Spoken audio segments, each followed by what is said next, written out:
This podcast is sponsored by nobody. Hey dudes, welcome to Splat from the Past, the only 80s themed horror sci-fi show where things can get totally radical. Now today I will be welcoming back for the third time the legendary Jackie Joseph. You all know her as Audrey in the original Little Shop of Horrors and Mrs. Fireman in the Gremlins movies. But she's coming back today. We're going to celebrate the 65th anniversary of King Creole, the Elvis Presley classic that she made I think it was her film debut or pretty close to it back in 1958. The first time her and I talked, we touched on it a little bit. I want to touch on it a little bit more. And also want to do a little tribute to Wally Campo, who played Sergeant Joe Fink in Little Shop of Horrors. He passed away recently. And reflect on the Doris Day Show and Who's Minding the Mint and a couple other things. And I love talking to Jackie. She is just such a joy to talk to. I met her and Jonathan Hayes, who played Seymour in Little Shop of Horrors, back in 2019 at Son of Monster Palooza. I got a picture with them, and I cherish it. And I cherish my lobby card that I got signed of the two of them. And it's going to be another great conversation today. So yeah, here is my new interview with Jackie Joseph. Hello. Hey, Jackie, welcome back to the show. How are you today? Are you on the air now? I sure am. Well, I'm almost perfect. Almost perfect. Yeah, age appropriate. How is the weather in Los Angeles? It's really quite a beautiful day. A little bit wind, but it's if it could be like this all the time, I'd be very grateful. Yeah, we got rain coming and going where I'm at, but the sun should be coming back, hopefully in the next week or so. Well, I think we're expecting your rain probably tomorrow or something, but it's been, as you know, very inconsistent, and not just in California, but everywhere in the world. So what can we do? Absolutely, what can we do? So, can you believe it's been 65 years since King Creole? Really? Yeah. I don't know if I ever told anybody. Well, did we ever talk before? Excuse me if I forgot. Yes, twice before. Okay. Well, that tells you who I am. I did I ever tell you at King Creole that Elvis kind of trapped me in my little sales department? Yes. And that was so much of an adventure. Mm-hmm. And it's my little moment with Elvis that could have been a bigger moment, but I didn't think it was right. Yeah, was that a standard audition for you? Would you say that again, dear? Was that a standard audition for you, getting that part as a sales girl? What it was that I met the director on the set of another Elvis movie that he was doing at the time, and he said, I'd like you to do something in my next picture. Right. He said, let me know. So when I heard he was doing another picture, I just called his office and said that I was asked to call, and I went in and got this little mercy assignment. And at the time, I was so young, I was just thrilled to be in a movie. Yeah. In the movie, you've got that huge teddy bear while he's walking around with his guitar singing. Did you get to keep that teddy bear? Well, I was really selling them. Mm-hmm. And so I wouldn't think of, now that I'm older and more mature and sophisticated, I would take anything I could. But at the time, I was naive and thought it wasn't appropriate to take anything, which I still know is the truth. But it didn't dawn on me. I was just so happy to be in the movie. I didn't care about bears, or I didn't even care about Elvis that much, because I was just a little too old for Elvis and a little too young for Sinatra. It was I just was in between, and just thrilled to be in front of a camera, even if it was with hundreds of other people. That must have been amazing, though, to be that close to him in that scene, and he was so young and handsome and the biggest music star in the world. I mean, looking back now, you probably think just that was so surreal. Well, it is, and my main thought was that I had a teenage cousin who was staying at my house, and my main thought is I wish it could be her standing here now, because she would just die happy. When it wasn't the same thrill that it should have been, because I was so concentrating on being in the movies that I didn't, it could have been a Lugosi.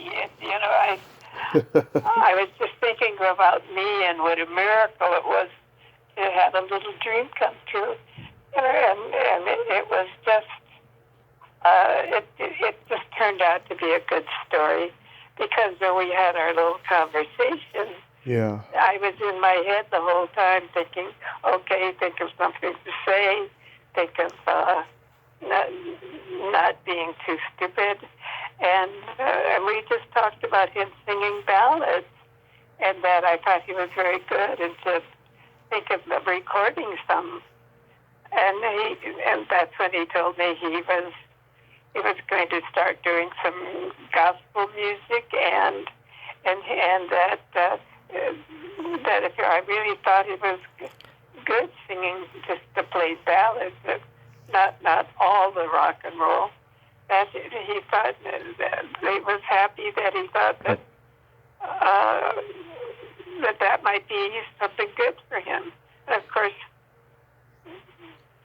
all I was doing was trying to sound intelligent, which is when I'm talking to you now, Tommy, I'm doing the same thing. I'm trying to sound intelligent when I know I sound like someone crawling on the floor or something, because I can hear my voice. It's fairly worn out, and I just wish I could tell everybody to be good and kind to people, and to enjoy the moment, and to smile at people, because it's such a frowny time and people aren't liking each other as much as we should. Yeah, it's awful, really awful. Was the Colonel on set of the movie? If he was, I didn't see him. There were some young men that were probably his buddies standing way in the background, but there were hundreds of people on the set, because it was a busy department store at the time. Mm-hmm. It was also more fun to me to see one of Elvis's accomplices in the movie was a good friend of mine from school, and his name was an actor called Jack Greenwich, who was he was in this Elvis movie, and he was with the Jimmy Dean's movie, and he was also, we were doing plays in school. In fact, that's how I met Hal Cantor, because Jack Greenwich and I were doing an audition in what they called the Fishbowl at the studio, and I mean, and we just so loved being on the studio, we would stick our nose in any set that we walked by. Yeah. And that's how we walked by. It was an outdoor scene with Mr. Cantor. And he just called me over to chat.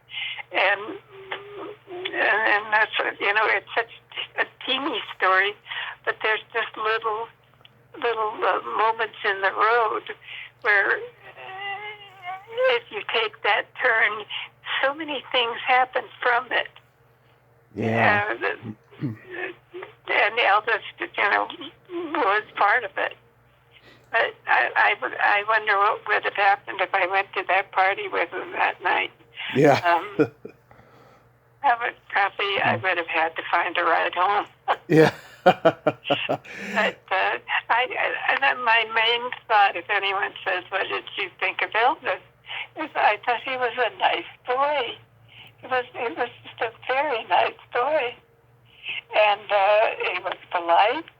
It just kind of surprised me when he kind of cornered me and blocked me off and started singing to me. Mm-hmm. Which my mature nature made me think there's something funny about that being sung to.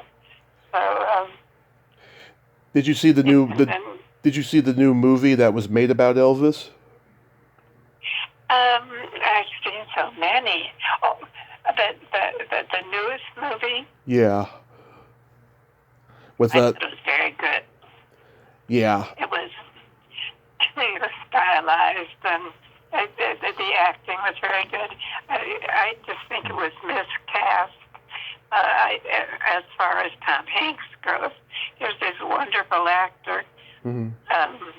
That didn't work very well for me. No. Maybe because I knew under all those prosthetics and his big nose and that it was the sweetest man on earth trying to be such a not very kind man. No, I was a little disappointed in that. I thought that they were too sweet on him, and they were making him out to be the victim, and that I just was turned off by that. But I thought the movie looked great, and Austin Butler, he should have won the Academy Award, but I'm still glad that Brendan Fraser won. Well, this was one of those Academy Awards that were so many excellent people that you couldn't say one was better than the other. It was very arbitrary. Yeah. Who really won? But it's like those candidates and more who weren't even nominated were absolutely fabulous. And but I have to say I'm really a sucker for the Oscars. Ever since I was a little kid, even before they were on television, just knowing about it or seeing newsreels about it, it was a very big deal. And it's something that everybody should be proud of. Recently, we lost one of your co-stars from Little Shop of Horrors, Wally Campo, and I always liked that character he played, Sergeant Joe Fink, because he was like a 1940s noir detective, the way he narrated the movie. What was he like on set? Are you sure he's the one who did the narration? What was his partner's name? I knew him so well. In Little Shop. Let me look that up. The other detective. I thought he was I didn't know Wally very, very well, but I became very good friends with the other detective, who naturally, give me a break. I'm 89. Jack Warford. It was Jack Warford. Yes. Mm-hmm. It was. He was a very social person, and he and his wife had parties all the time. Yeah. And they, But we want to talk about your other friend, right? Yeah, Wally Campo. He made it to 99. That's a long, full life. Yes, and I'm sorry if any of his family are suffering, but 99 is pretty amazing. And Yeah. it's funny how a lot of people are just missing 100. Yeah. But of course, we're way over our due date, so we just, I see that practically everybody I know who's still here. I feel like we're all on a pirate's plank, ready to fall off when it's our turn. Right. John Herman Shaner, who played Dr. Farb, he passed away during the pandemic. Oh, he was a very, very nice man. Yeah. He was a nice boy, and I have to remember everybody's grown up now. But he was mostly a serious actor. But there's no one who wasn't nice on that movie. And of course,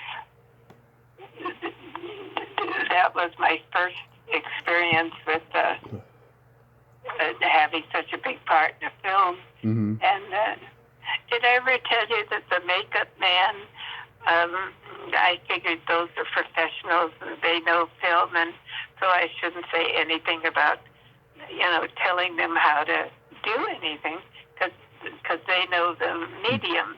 Mm-hmm. And so I was watching my eyebrows get very, very big, Right.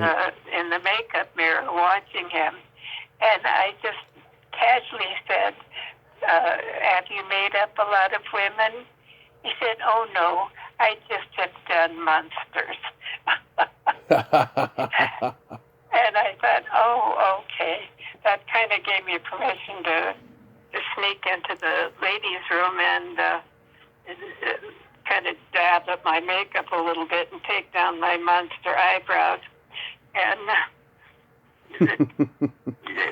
that whole experience has been.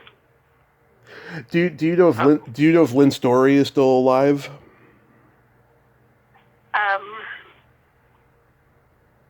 Tell me again who you asked. Lynn Story. She played Mrs. Fuschtwanger. Oh, I don't know. I don't think I ever saw her again after that movie. She did 4 Roger Corman movies, and that was her last, and then she disappeared. And I always thought she was good in them. I've never been able to find out if she's alive or not. She was probably a girlfriend of somebody Roger knew or something. That's probably why she was in all those movies. I don't know, but she seemed to be very serious about her work. Mm-hmm. And, nobody had time to be too frivolous and just play around, because we were busy changing our costume and getting ready for the next scene. That 2-day movie was still surprises a lot of people. But what I think is so interesting is that we had to be done before midnight. Mm-hmm. Of 1959, and maybe that was because the next day, the first day of 1960, is when the Screen Actors Guild had a contract that said you have to get paid residuals for anything starting 1960 and on. So the little shop didn't fall in the residual category. Yeah. But yeah, you're right. Everyone's passing away. But strangely enough, the wonderful Dick Van Dyke survived a car crash recently. You worked with him a few times on his show. I love him so much. I did 3 of his shows, and then we did a special with Michelle Lee and Cher and myself, and each of our husbands, called The First 9 Months Are the Hardest. And Dick played the pediatrician. Mm-hmm. And we all got pregnant on the show. I mean, that was the 9 months part. And it was an original musical extravaganzas, they used to call them. And it really was wonderful. And luckily, Yeah. Cher and Michelle are all well, and all our former husbands are gone. But it's nice when I run into them. They were darling girls. What was Mary Tyler Moore like to work with? Mary was, when I first got to know her, because we rehearsed it like a play, and when we weren't working, you just sit anywhere, usually in the audience bleachers, and I used to bring my cross stitching, and I was making a pillow for my mother-in-law, and Mary asked me what I was doing, and I showed her how to do it. And she thought, what a good way to spend your time, because she had a lot of spare time. And so she got a little kit, and she started making pillows, and she never stopped. She made tons of giant busted, beautiful pillows, and waiting for rehearsal time. So that's one of my secret little happenings was teaching Mary how to cross stitch. She's very generous, girl, and of course, they had a little thing, our darling friends, of which is not a big secret because Dick wrote about it in his book. And I saw Mary in New York when she was doing Broadway Barks. Did you know about that? Oh, no, I didn't know. Well, Mary and Bernadette Peters, Okay. once a year they would host this big event bringing in animals from different shelters, and then having a fashion show. A Broadway star would walk out with a dog, and so it was a big adventure in Schubert Alley called Broadway Barks.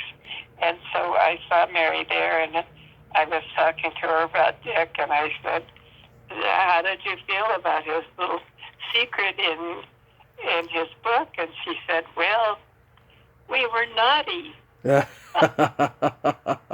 Love it. So I don't know why.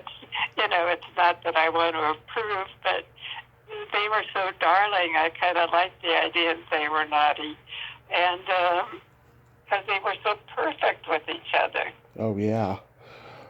And Carl Reiner, he was such a genius. I found out that he actually did a pilot where he was Rob Petrie, but the network didn't like it. Yeah, that's absolutely true. And the biggest thrill is if you're rehearsing and they, the way we worked that show is you rehearsed it, and then at the end of the day, you performed it for the producers. And so, even without props or costume or anything, but just to see if they want to take notes and make any changes. But to be doing that for Carl, and all of a sudden to have him laugh, that's all you can think about in your head. I made Carl Reiner laugh, and that was such a thrill. Just a little personal thing stuck away. Of course. Make Carl laugh, and he was very generous to me, and Sheldon Leonard also, magical. He always played a crook when he was an actor. Yeah. But he really was like a man made out of velvet, and a brilliant production person. And of course, so he and Carl were the producers, and then they had all those wonderful writers, and Gary Marshall, of course, and Yeah. Bill Persky and Sam Benoff. And now Sam is gone, but he has a wonderful son. Well, Doug, who was a producer in New York, So everything kind of leads to something else, and it's probably not anything you're interested in at all. I'm interested in a lot. I remember when you did many episodes of Gomer Pyle, USMC. Were you close friends with Jim Neighbors? I was. He was a darling, darling boy, and he had a birthday one night, and a big party, and you're really thinking, what can I give Jim Neighbors? And he liked opera, and he could sing like an opera singer. I found an old, kind of long photograph of the big cast of this great opera company, and each of the players were in a great costume with, horns or gowns and whatever. And so I managed to get Jim's face on one of the opera singers, and so framed that, and it looked like he was one of the great opera singers. and he hung that in his bathroom, so that was a kick. And I talked to him in Hawaii a couple of times, and it ended up that he had a lovely life and a lovely career, and of course he and Carol Burnett were very good buddies, and yeah, it was a fun time. Yeah, he had that wonderful baritone singing voice that was completely far removed from his silly talking voice, which everybody knew him for. Yeah, it is. The first time I saw him, he was auditioning for a Steve Allen show, and it was so stunning because he was. When people were asking him questions before he sang, he was doing his southern, very southern voice, and then he started to sing in his big opera voice, and Ken and I were there because we were going to audition too, and we just thought, well, how do you follow this? But anyway, that was the beginning of his television career. But he was just the sweetest guy. And I had a great sense of humor. He really appreciated it. Did you know him? I never got to meet him, no. Yeah, that was way before my time. I keep forgetting that I'm constantly brought back, and people are so kind. They send me film clips of things I don't even remember doing. But it's funny how you just start enjoying the person that you used to be so much. It's really very pleasant to be reminded and to reminisce. And I'm really sorry. I'm so all over the place with you. It's okay. I am being a caretaker for my husband who is not really well, so it's a very exhausting thing to do. I totally get it, because you're giving me great information here. I don't know. Tell me what you really want to know, and I will give it to you. Okay. Do you remember anything about Who's Minding the Mint? Oh, yes. That was, well, first of all, it was so interesting because the director was Howard Morris. Yeah. And, and I just, excuse me. That was before I worked with Howie in the Andy Griffith Show, but when he was Ernest T. Bass. But all I kept thinking of, Howard Morris from the Show of Shows and Sid Caesar, and he was a great performer and a good actor. But in Who's Minding the Mint, it was such a gang of great actors, really, not just comedians. I remember Milton Berle because he was always so polite, and usually when you'd see him on TV, he was such a giddy, ridiculous man. Yeah. And that every day when I saw him, he said, "Good morning, Mrs. Berry. It's very nice to see you." He was like extra polite. And of course, I worked with Bob Denver, who was very cute, and Yeah. we were very serious about what we were doing. We wanted to be good, and you know, it was great to be the distraction that that allowed them to climb down the sewer and try and put money back in the mint. I think it was a classic film. It is. I don't know if a lot of people know about it. But it was another good friend of mine that I knew from college and still do know was Jamie Farr. Oh, yeah. He had this nice little part of this ridiculous relative of somebody. But it was just so much fun being in a movie together. And every time I think about that, it was one of my favorite jobs. And the only person that disappointed me really was Walter Brennan, because as good an actor as he was, I mean, a great character actor, big star, but he was very bigoted. Yeah. In his conversation, and I just thought how disappointing, you know, that he should be so unkind.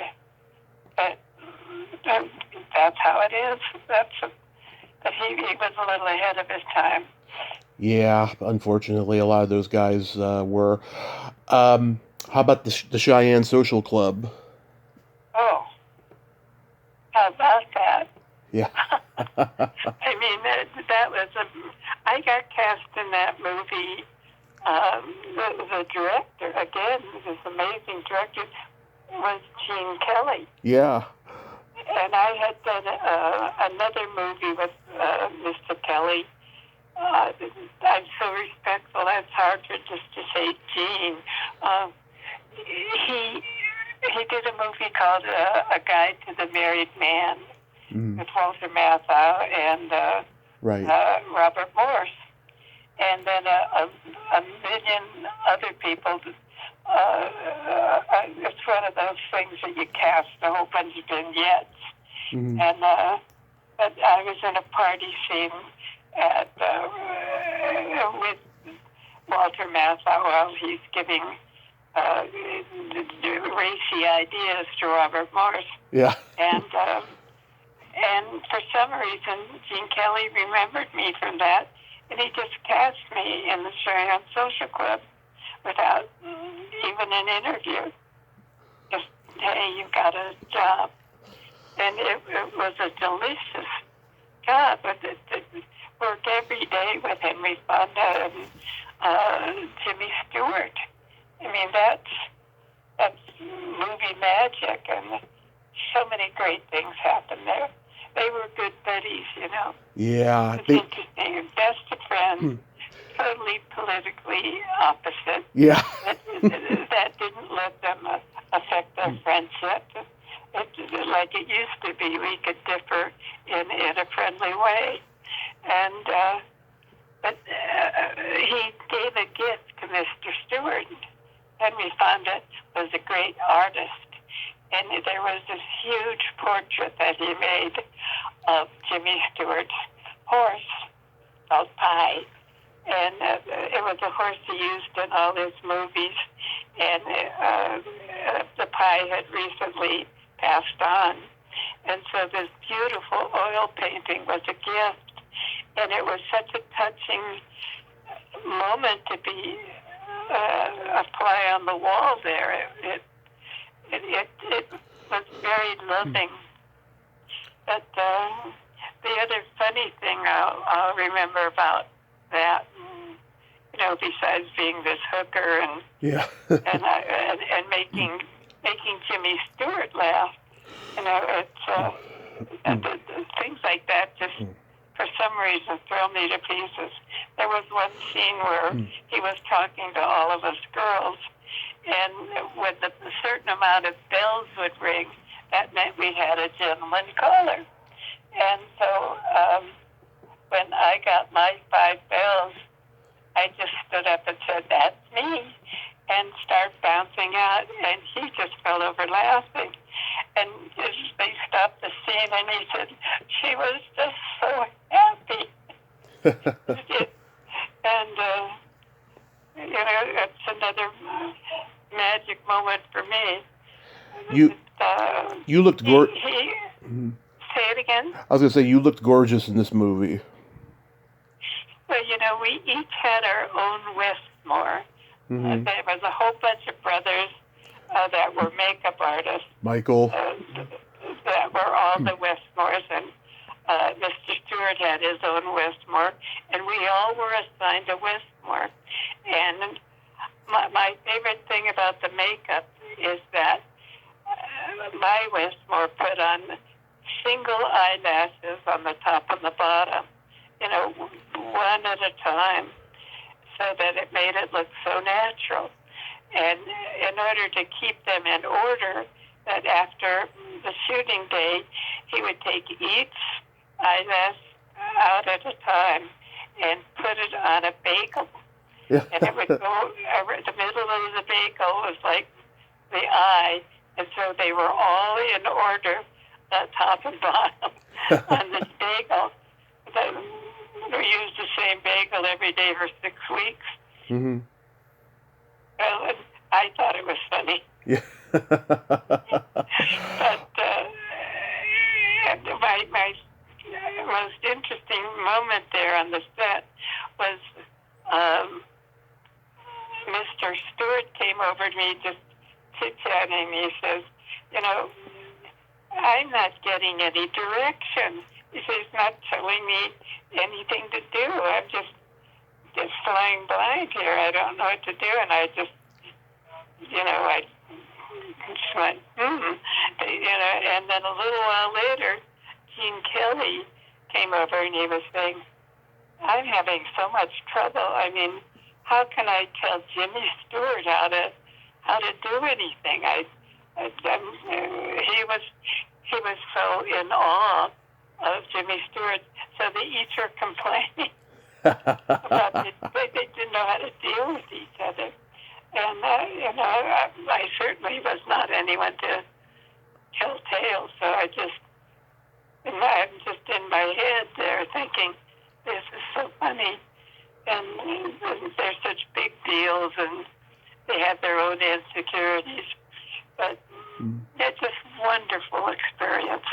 I mean, if you love movie stars like I did, yeah, thought of being in their presence was glorious.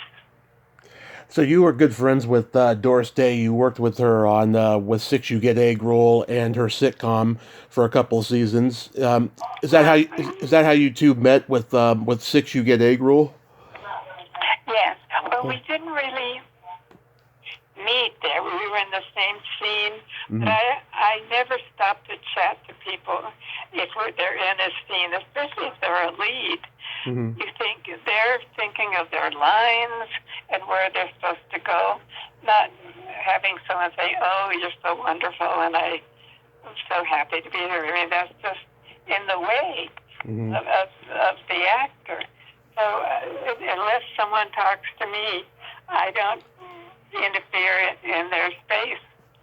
And that was very funny with Brian Keith, because we were working together in this party scene, and I played a woman who just was nonstop talking, and he was just listening, being driven kind of crazy.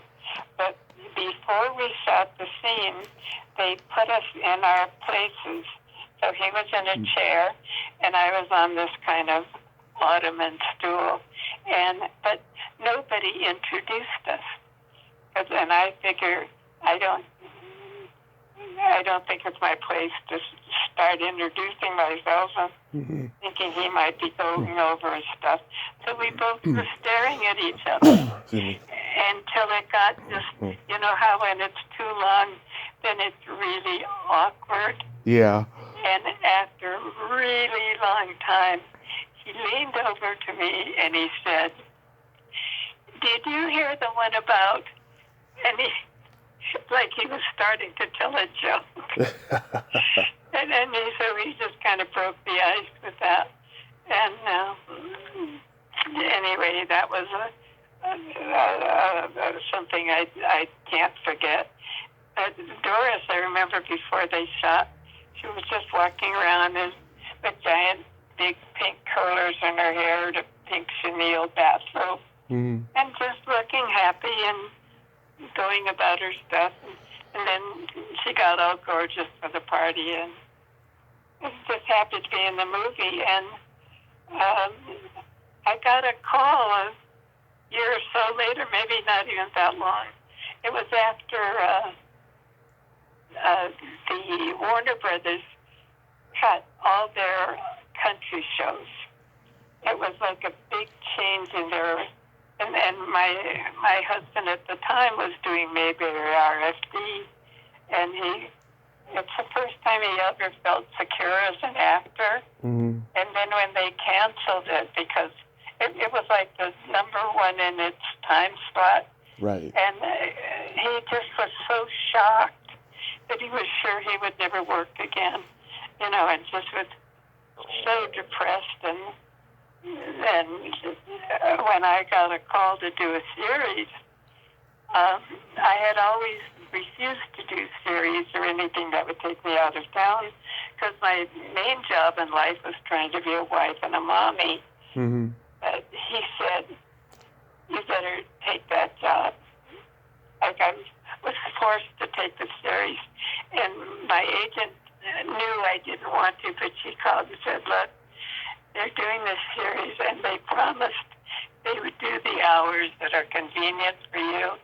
And Doris, who thought coming to work at 6:30 and getting makeup was stupid, she decided we should get to work at 12 and just work without a lunch hour. And so I accepted that job and didn't have to go until an hour or so before they needed me. And so and just working with her was great. And the second year is when we started Actors and Others for Animals. And I'm still on that board. Wonderful. Yeah, it's still going. And then I've been going up to Carmel, where Doris went to live, and going for her birthday. Her fans went there, and they're the most dedicated fans, and they just poured out how much they loved her. And I'm just rattling on now, just thinking about Doris, and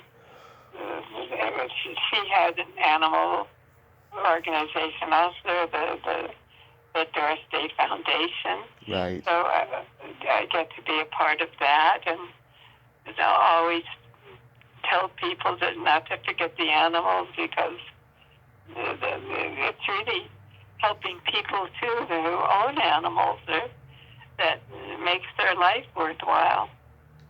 Absolutely. I'm sure you get a lot of fans from Josie and the Pussycats to this day. It's funny. It's a huge following. But that was the best job in the world, because you didn't have to work any fancy clothes. I'd usually have on a muumuu or a bandana if my hair was funny. And because you're just reading in a microphone, you go in one day and you sit down and you read with the whole cast, and then everyone has their own microphone, and it's just acting like a pussycat or whoever they were. It was Casey Kasem. Sherry Alberoni. Oh, yeah, Sherry, darling girl. Yeah, I talked to her a couple years ago, and she's a great lady. Yeah. Well, I just think it was so much fun. And in case you had another job or you weren't feeling Disney World or something, they would do it without you, and you can go in by yourself and do your part. Mm-hmm. So it was a 5 years of doing a job. You didn't have to memorize anything. Yeah. And now, of course, people can record voiceover at home. Yeah, I've decided that's not as much fun. Yeah, because being in the studio, you get to collaborate and improv and all of that. Oh, yeah, and to really know these wonderful people. And, of course, now, it was so many years ago, it's amazing that bands have kept these things alive. And my children at the time thought that the cartoon person, that I was portraying, if she fell down or made a funny face, they'd say, "Oh, Mom, you're so funny." I didn't want to say that's just the drawing. The animator is funny, but it was very compelling cartoon. And of course, the singing was done by another group in Chicago. Mm-hmm. That Cheryl Ladd was one of the singers. So everything's very intertwined. And of course, Josie was played by one of the great radio artists of all times, was Janet Waldo. Oh, yeah. And I remember her when I was a child. I used to go see radio.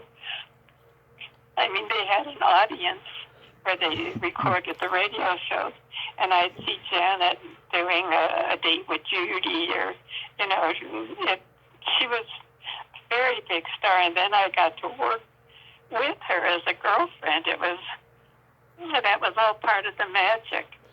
Yeah, and of course she was Jane Jetson. No.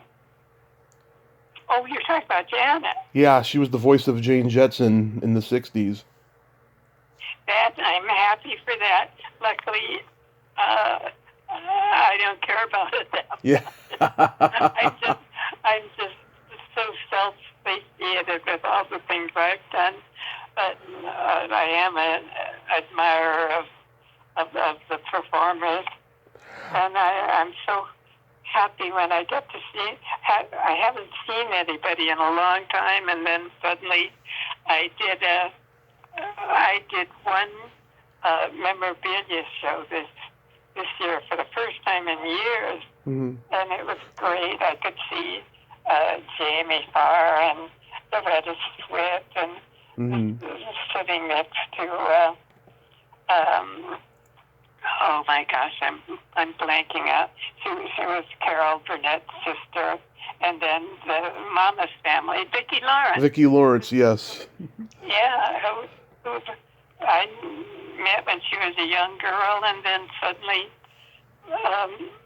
she's this immense star, very talented woman.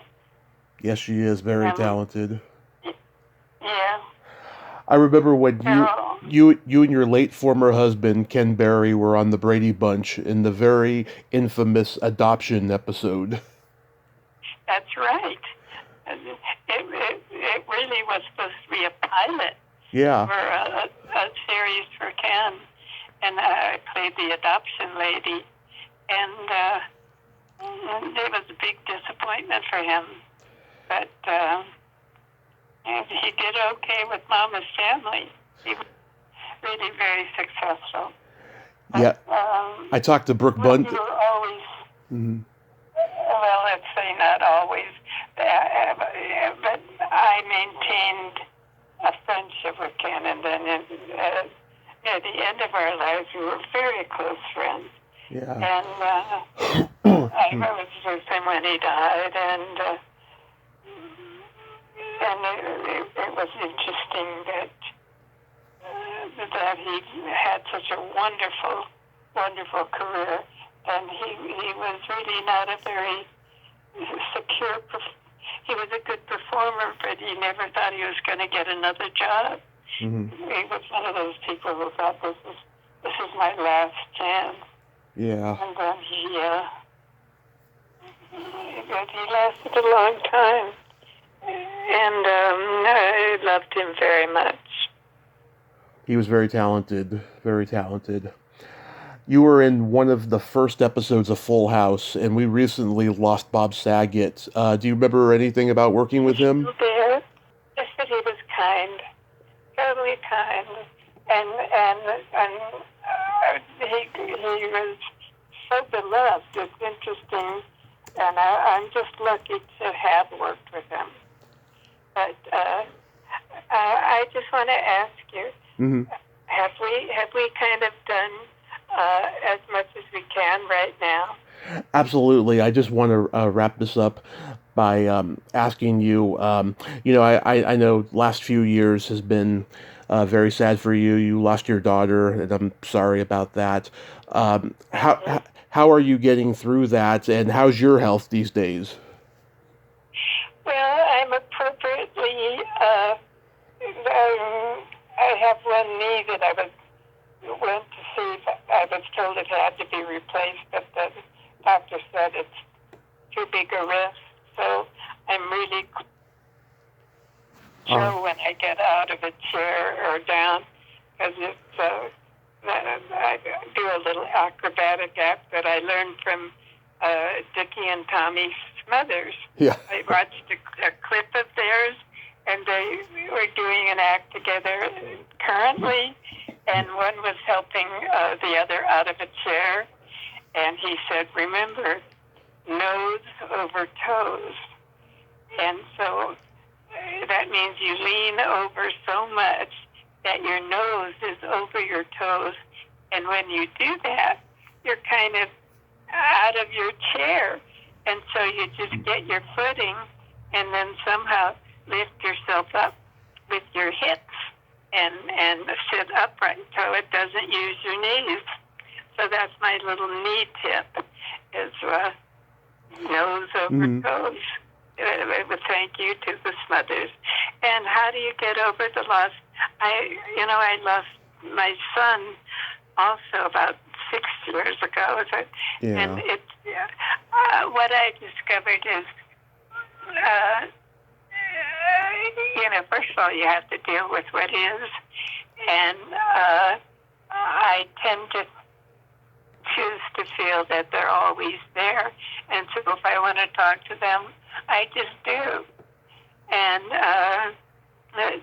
it's not like a ghostly thing. It's just I feel a presence, and rather than just think about them, I think with them. And, I miss the physical, but, that was my third child. Ken and I lost a baby who only lived 6 days. And so then almost 50 years later, we lose our other 2 children. So it was startling, but I just have to tell anybody who's going to face a loss, you could just go on and feel that they're with you.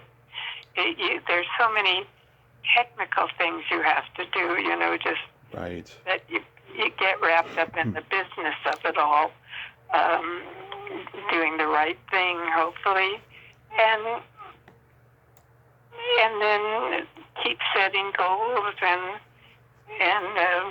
try and give them a light that they would be proud of, meaning my own.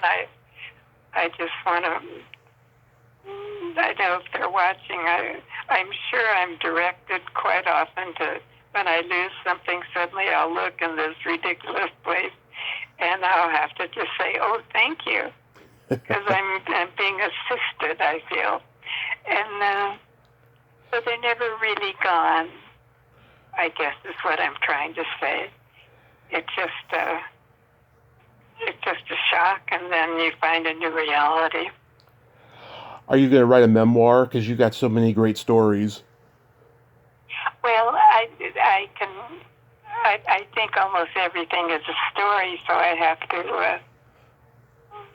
to not bore people. But I'm trying to take notes and see if I could come up with something. But I'm a little busy now with my caretaking, and it's a good excuse to take a nap all the time I can. It's that I have so many wonderful memories that keep me company, because there's so many friends. Like, I was in a review, that's where I met Ken, something called the Billy Barnes Review, which was quite important for years there in Los Angeles. And we went to New York, and it was a wonderful thing to be a part of. And whenever I want to ask anybody anything, I'm just the last living member, and I'm becoming the last living member of so many things. I like to talk about it with people to kind of keep the memories floating. Jackie, you are just a national treasure. Thank you so much for coming on again and sharing all these great stories. And I got to tell you, back in 2019, when I met you and Jonathan Hayes at Son of Monster Palooza, it was one of the biggest thrills of my life. And I cherished that picture we took, and you signed my lobby card, both of you did. And it's just one of my most prized possessions. Oh, I'm so pleased to hear that. That's lovely. That's really lovely. And it's such a privilege to be able to make people happy. Yeah. So I'm grateful for that. And, it gives you a purpose, just talking with you and hearing that you get good memories from that. So I thank you.